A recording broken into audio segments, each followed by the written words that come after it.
Doctor Zakir, কিছু বিশেষজ্ঞ বলেন যে ধূমপান করা হারাম। এ ব্যাপারে আমি আপনার মতামতটা জানতে চাই। আর ধূমপান করলে কি আমাদের রোজা ভেঙে যাবে? ধূমপানের কথা যদি বলতে হয়, অনেক বছর আগে যখন বিজ্ঞান ও প্রযুক্তি উন্নত হয়নি, বেশিরভাগ বিশেষজ্ঞ সে সময় বলতেন যে ধূমপান মাকরু। একটা হাদিসের উপর ভিত্তি করে বলা, এটা আছে সহিহ বুখারীতে, খণ্ড নম্বর 1, বুক অব আজান, হাদিস নম্বর 855। নবী বলেছেন, কখনো কেউ যদি কাঁচা রসুন বা পেঁয়াজ খায়, সে আমার কাছ থেকে মসজিদ থেকে দূরে থাকবে। নবী বলেছিলেন, পেঁয়াজ বা রসুন খাওয়ার পরে মসজিদে এসো না, কারণ বাজে গন্ধ বের হয় তা থেকে।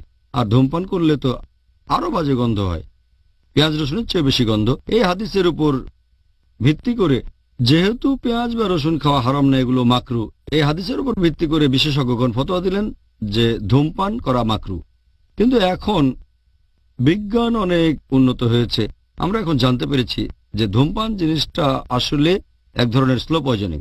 তামাক আপনি যেভাবে নেন না কেন, ধূমপানের মাধ্যমে, সিগারেট অথবা বিড়ি বা হুক্কা খেলেন কিংবা তামাক চিবোলেন, এই তামাকের মধ্যে আছে নিকোটিন আর টার। এখন আমরা জানি যে এটা স্লো পয়জনিং, আর এ কারণেই বর্তমান পৃথিবীর বেশিরভাগ বিশেষজ্ঞ তারা বলেন যে ধূমপান করা হারাম। শুধু মুসলিম বিশেষজ্ঞ না, অমুসলিমরা বলেন। আর সেজন্যই সংবিধিবদ্ধ সতর্কীকরণ থাকে, সিগারেটের প্যাকেটে একটা সতর্কীকরণ দেওয়া থাকে যে ধূমপান করা স্বাস্থ্যের জন্য ক্ষতিকর। আবার অনেক দেশে লেখা থাকে যে ডাক্তারের সতর্কবাণী অথবা সার্জনের সতর্কবাণী, ধূমপান স্বাস্থ্যের জন্য ক্ষতিকর। আর সিগারেটের অ্যাড খবরের কাগজে বা কোনো ম্যাগাজিনে থাকুক, বাধ্যতামূলকভাবে এই সতর্কবাণীটা দিতে হবে, ধূমপান স্বাস্থ্যের জন্য ক্ষতিকর। শুধুমাত্র মুসলিমরা নয়, এমনকি অমুসলিমরাও এই ব্যাপারে একমত যে ধূমপান আসলে স্লো পয়জনিং। আর বর্তমানে পরিসংখ্যান বলছে, বিশ্ব স্বাস্থ্য সংস্থা বলছে, প্রতি বছর 40 লাখেরও বেশি মানুষ মারা যায় শুধু ধূমপানের কারণে। সব ধরনের তামাক সেবন ধরলে সংখ্যাটা আরো বেশি হবে। এছাড়া আরো একটা পরিসংখ্যান বলছে, আমি এই ব্যাপারটা জেনেছি যখন আমি মেডিকেল কলেজের ছাত্র ছিলাম, যে ফুসফুসের ক্যান্সারে যারা মারা যায় তাদের 90%-এরও বেশি মৃত্যুর একমাত্র কারণ ধূমপান। সিগারেট, বিড়ি বা এরকম কিছু। কার্ডিওভাস্কুলার ডিজিজের 25%-এরও বেশি ক্ষেত্রে কারণটা শুধু ধূমপান। ব্রঙ্কাইটিসে যারা মারা যায় তাদের 70 থেকে 75%-এর ক্ষেত্রে একমাত্র কারণ ধূমপান। ধূমপান আসলে একটা স্লো পয়জনিং। এতে ঠোঁট কালো হয়ে যায়, গাম আর হাতের নখ কালো হয়ে যায়, ঠোঁটের ক্ষতি হবে, খাদ্যনালীর ক্ষতি হবে, ক্ষতিগ্রস্ত হবে পাকস্থলী। এতে করে দেখা যাবে কোষ্ঠকাঠিন্য, খাওয়া দাওয়ায় অনীহা আসে, এতে লিবিডো কমে যেতে পারে, যৌন ক্ষমতা কমে যেতে পারে, দেখা যাবে হয়তো ঔষধ ঠিকমতো কাজ করছে না। এছাড়াও শরীরে রোগ প্রতিরোধ ক্ষমতা কমে যেতে পারে। এটার উপরে একটা লেকচার দেয়া যায় যে ধূমপান কেন হারাম। আমার একটা লেকচার, ডায়েট ইন ইসলাম, সেখানে এ ব্যাপারে বিস্তারিত বলেছি, এখানে বলার সময় নেই। তবে বিভিন্ন রিসার্চের উপর নির্ভর করে 400-রও বেশি এ বিষয়ে ফতোয়া দিয়েছেন বিভিন্ন বিশেষজ্ঞগণ।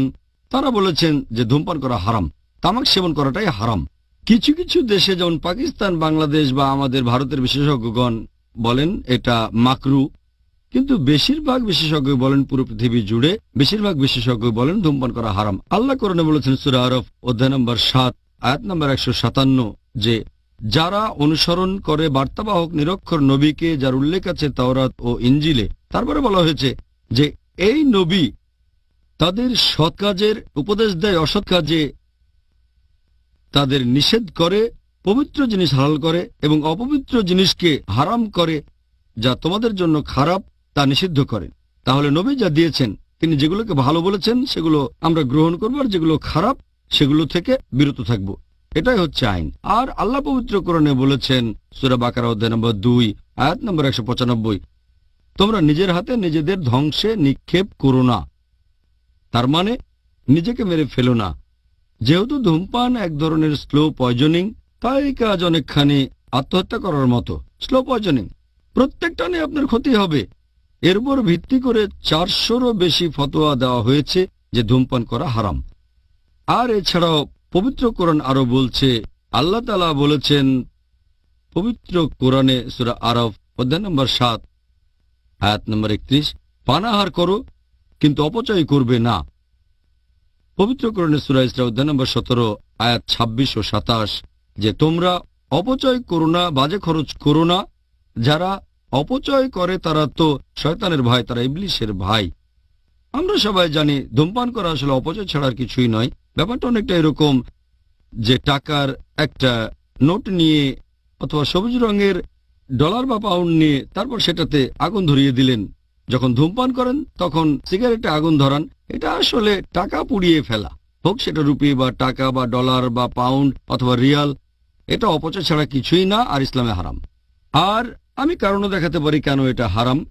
যখন ধূমপান করেন তখন তাতে পাশের লোকের আরো বেশি ক্ষতি হয়, অন্যের ক্ষতি তো করতে পারেন না। আর ধূমপান করলে যখন ধোঁয়াটা বাইরে ছাড়েন তাতে পাশের লোকের বেশি ক্ষতি হয়। প্যাসিভ স্মোকিং অ্যাক্টিভ স্মোকিং এর চেয়ে বেশি ক্ষতিকর। যদি কেউ সিগারেট খেয়ে ধোঁয়া ছাড়ে, তার পাশে যে থাকে তার শরীরেও ধোঁয়া চলে যায়। এতে করে ধূমপানের চেয়ে সেই লোকের বেশি ক্ষতি হয়। সেজন্য বিভিন্ন দেশে যেমন সিঙ্গাপুরে জনসম্মুখে সিগারেট খাওয়াটা নিষিদ্ধ। নিজের ঘরে বসে খেতে পারেন, তবে বাইরে গেলে পাবলিক প্লেসে সিগারেট খাওয়া নিষিদ্ধ। তাহলে ধূমপান করা ক্ষতিকর, সেজন্য এটা হারাম। এবার আপনার প্রশ্নের দ্বিতীয় অংশে আসি, যে ধূমপান করলে কি রোজা ভেঙে যেতে পারে? যখন কেউ ধূমপান করে ধোঁয়াটা চলে যায় ফুসফুসে, আর সিগারেটের বেশ কিছু উপাদান তখন চলে যায় পাকস্থলীতে। তাহলে আমরা যখন ধূমপান করি তখন ফুসফুস ছাড়াও পাকস্থলীতে ধোঁয়া চলে যায়। এভাবে সিগারেটের বেশ কিছু উপাদান পাকস্থলীতে চলে যায়। সে কারণে সব বিশেষজ্ঞ এ ব্যাপারে একমত হয়েছেন যে ধূমপানের কারণে রোজা ভেঙে যায়, রোজা বাতিল হয়ে যায়। তাহলে যখন ধূমপান করছেন তাতে রোজা তো ভাঙছেনই, পাশাপাশি একটা গুনাহও করছেন। এতে করে আপনার পুরস্কারটা কমে যায়।